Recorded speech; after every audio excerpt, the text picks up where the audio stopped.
İkinci spikerimiz Naid bəy olacaq. Biz satış driveri dedikdə əlavə satış, necə daha çox sataq bu formatda yanaşırıq. Naid bəyin özünə məxsus bir baxışı var. Əksinə, nəyə yox və necə yox deyək ki, satışlarımız artırılsın. Naid bəy, buyurun, zəhmət olmasa gürültü alqışlayın. Xoş gördük hər kəsi.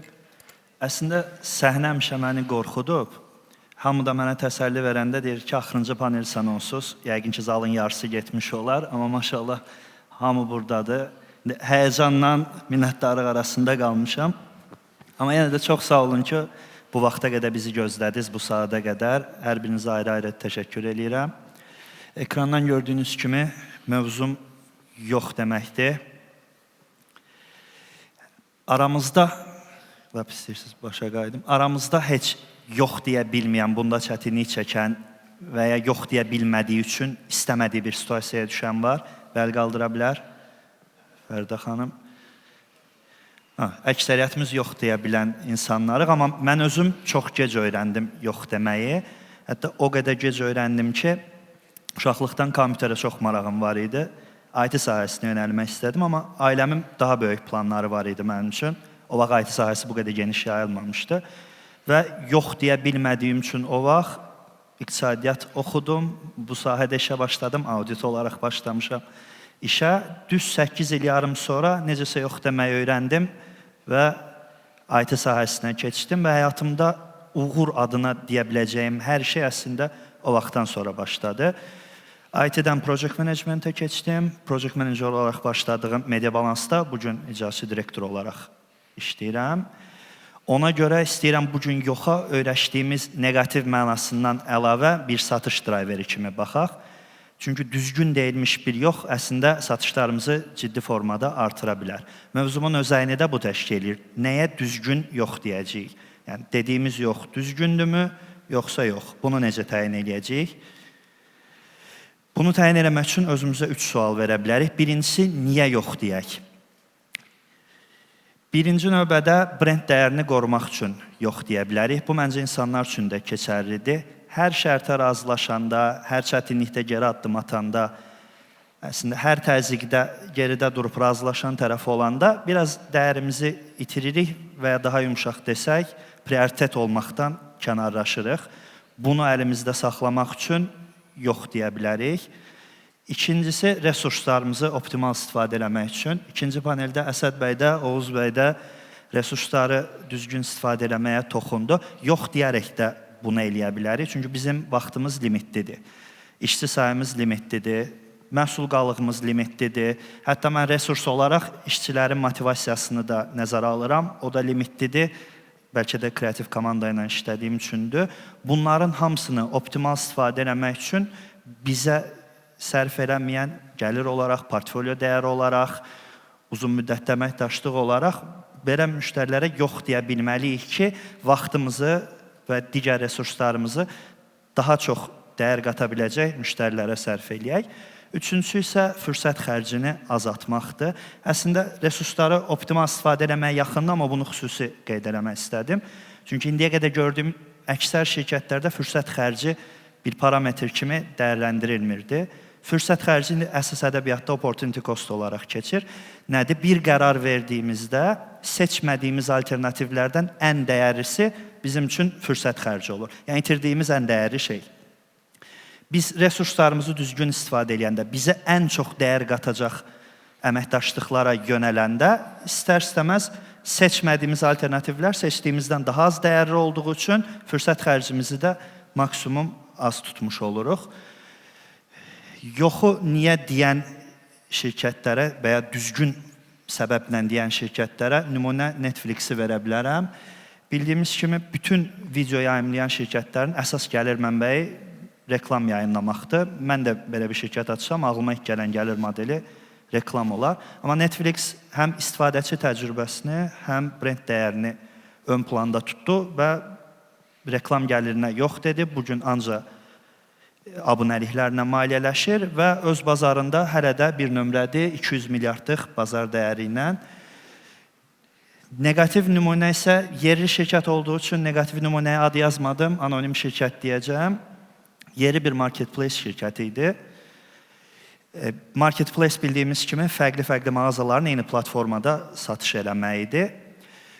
Bu marketplace-də satış eləyən firmalar marketplace-in tutduğu xərci məhsulun üstünə gəlib bu formada əlavə eləyirdilər platformaya. Öz mağazasında 5 manata olan məhsul bu marketplace-də 6 manata idi. Və bayaq əksər spikerlər də toxundu, müştərilərimiz, istifadəçilərimiz artıq daha çox araşdırır, daha ağıllıdırlar. İstənilən halda başqa saytlardan da və ya mağazanın özündən də maraqlandıqları üçün satışlar getməməyə başladı və artıq bir neçə ildir fəaliyyət göstərmir bu şirkət. Son baxdığıma görə 2021-dən bəri heç bir aktivliyi yoxdur. İkinci böyük sualımız nə zaman yox deməliyik? Bunun üçün yoxun bir alqoritmini çıxartdım. Biraz da konseptə uyğunlaşır satışın kodlarına. Əməkdaşlığa başlamaqla keysimiz əslində başlayır. Birinci sualımız, bu müştərilə doğrudan işləmək istəyirikmi? Bu da Azərbaycanda əslində az gördüyüm şeylərdəndir. Şirkətlərin normalda bir dəyərlər toplusu olur ki, əməkdaşlarından da bunu gözləyirlər, bunu təbliğ eləyirlər, müştərilərdən də bu dəyərlərə hörmət gözləyirlər. Məsələn, media balans olaraq desək, biz komandaya kreativliklərini göstərmək üçün maksimum şərait yaratmaq bizim bir dəyərdir. Müştərilərimizin heç biri birbaşa kreativ komanda ilə əlaqə saxlaya bilməz. Qadağadır. Hətta kobud səslənsə də kreativ komandanın müştərini bloka atma belə haqqı var.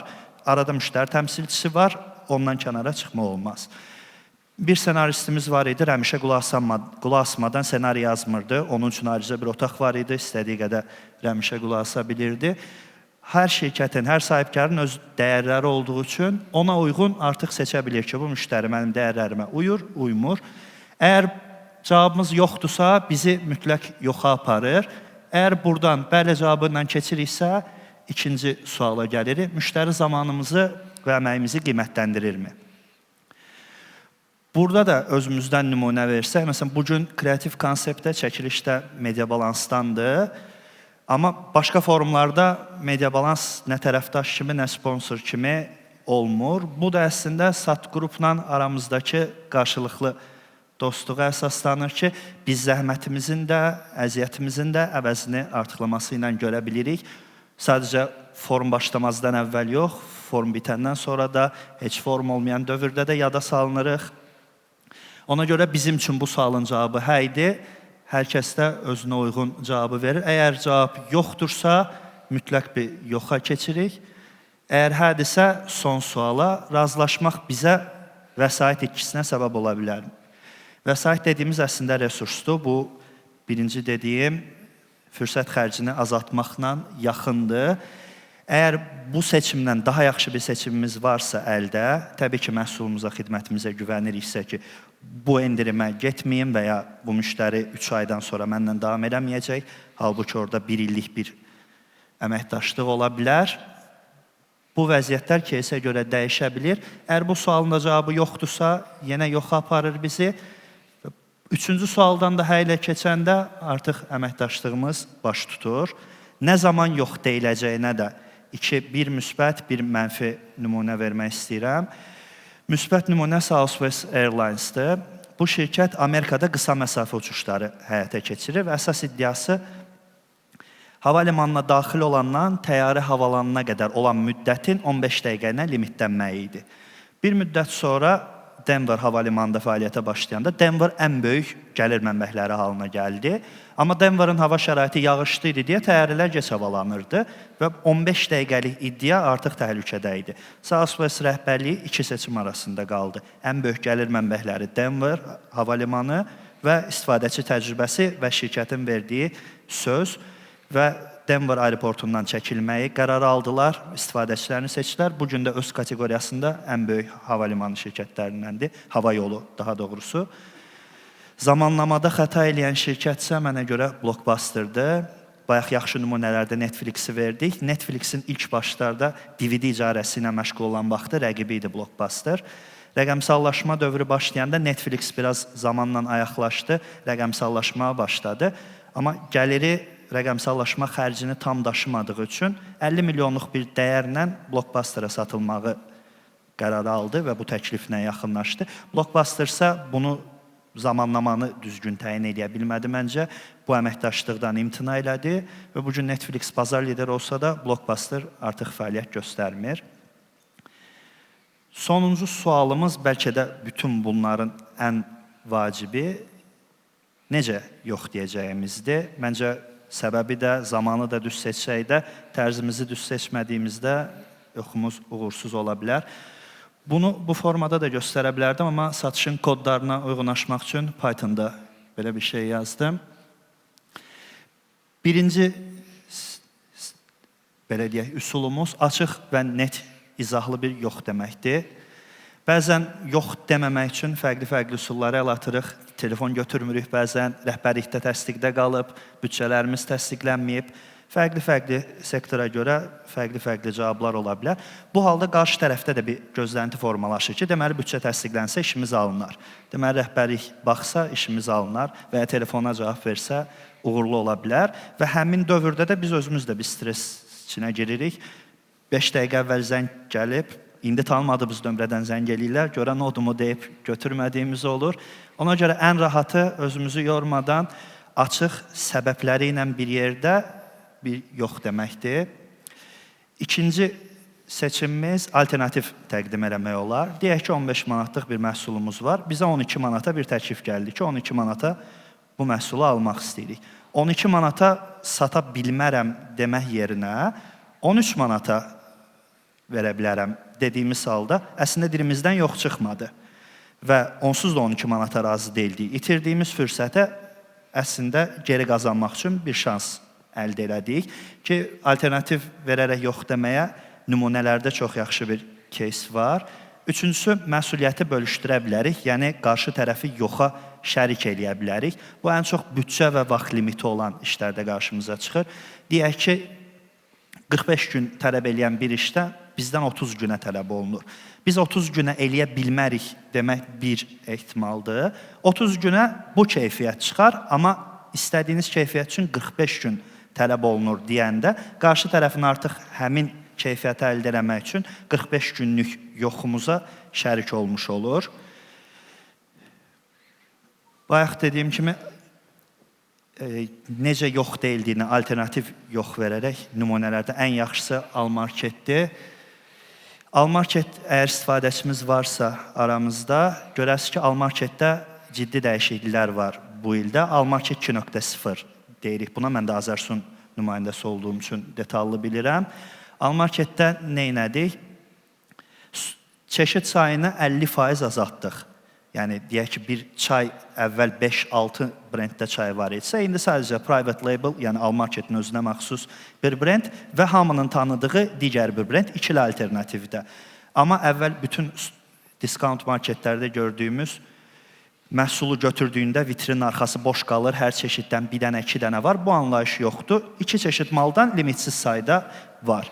Riyazi olaraq SKU sayı 50% azaldığı üçün gəlirin də azalmağını gözləyirdik. Amma gəlirlər artdığı üçün bugün artıq 800 Almarketi yeni 2.0-a çevirmişik. İl sonuna qədər də hamısı bitəcək. Negativ nümunə isə bu biraz köhnə case olsa da çox uyurdu deyə saxlamaq istədim. 2004-cü ildə sağlam qidalanma trendə keçəndə McDonald's da bu trenddən ayaqlaşmaq istəyirdi və menyudan ən böyük ölçülü məhsulları çıxartdı. Amma heç kimə heç nə demədi, səbəb açıqlamadı, sadəcə məhsulları çıxartdı. Və müştərilər də McDonald's-a girib menyuda azalmanı görüb etirazlarını bildirdilər. Nəticədə həm negativ rəy aldı, həm də istədiyini əldə eləyə bilmədi. Negativ rəylərə görə bütün sildiyi məhsulları geri qaytarmalı oldu. Eyni кейsi Subway elədi. Subway də böyük məhsullarını çıxartdı. Amma bunu kommunikasiyaya daxil eləyərək, bunu sizin sağlamlığınız üçün elədiyimizi bildirərək, eyni işi eyni vaxtda gördü, amma daha çox rəy aldı, həm də davamlı eləyə bildi. Yəni, negativ rəylərə görə bərpa eləməli olmadı və daha müsbət bir nəticə ilə qarşılaşdı. Məndən bu qədər. Çox sağ olun, mən dinlədiyiniz üçün. Sonda hər birinizə düzgün bir yox deməyi arzulayıram. Çox sağ olun bir də. Məncə ən kreativ təqdimata daha gürültü alqışlar layiqdir. Naib bəy, ən azı satışda alınmasa aytişnik işləyə bilərsiniz. Xəqani bəyin təqdimatındakı olan aytişnik. Mənim bir sualım var. Buyurun. Siz müsbət keysləri dediniz və alqoritm var idi. Amma sizin şirkətinizdə indiki və əvvəlki uğursuz yox keysi olubmu? Ki, yox demisiniz, amma uğursuz olub və peşman olmusunuz sonda. Olub, əslində mənim media balansa gəlmə səbəbim bir layihə idi, bir startapı qurmaq üçün gəlmişdim. O da bir marketplace platforması idi. Əslində Azərbaycanda neqativ nümunə verdiyim işlə eyni aqibəti yaşayırdıq. Hamı qiymətlərin üstünə nəsə əlavə edib, oradan endirim eləməyi təklif eləyirdi. Biz də buna yox dedik. Müqavilədə də var idi ki, qiyməti qaldırıb sonra endirim sayılmır və buna görə layihə uzandıqca uzandı, istədiyimiz partnyor sayını tapa bilmədik və o işə davam eləməkdənsə layihəni dayandırmağı daha üstün saydıq. Bugün yoxdur o layihə. Təşəkkür edirəm. Çox sağ olun Naib bəy. Siz sağ olun. Təşəkkür edirəm.